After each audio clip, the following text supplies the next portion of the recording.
সবাই কবরের নিকটে যাইও, কবরের নিকটে গেহিরা বাপ মায়ের জন্য দোয়া করো, বাবার জন্য ভাইয়ের জন্য দোয়া করো। আল্লাহ রাব্বুল আলামিন পিতা মাতার জন্য দোয়া করা ফরজ করেছে। আমরা সন্তান, আমাদের জন্য, আমরা পিতা মাতার জন্য আমরা দোয়া করবো ইনশাআল্লাহ। রাজি আছি তো?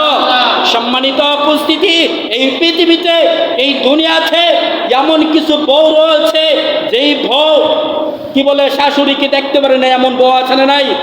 এমন বউ আছে না? শাশুড়িকে দেখতে পারে না, শাশুড়িকে খাবারে দেয় না, শাশুড়ির খোঁজ খবর নেয় না।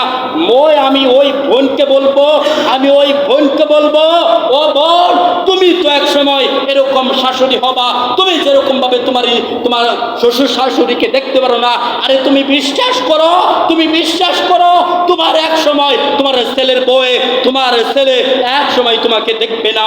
সম্মানিত উপস্থিতি, আল্লাহ রাসূল সাল্লাল্লাহু আলাইহি ওয়াসাল্লাম বলছেন, যে ব্যক্তি যাহা করবে ভবিষ্যতে তিনি তাই পেয়ে যাবে। আল্লাহ আমাদেরকে সবাইকে বোঝার তৌফিক দান করুক, আল্লাহুম্মা আমিন। সম্মানিত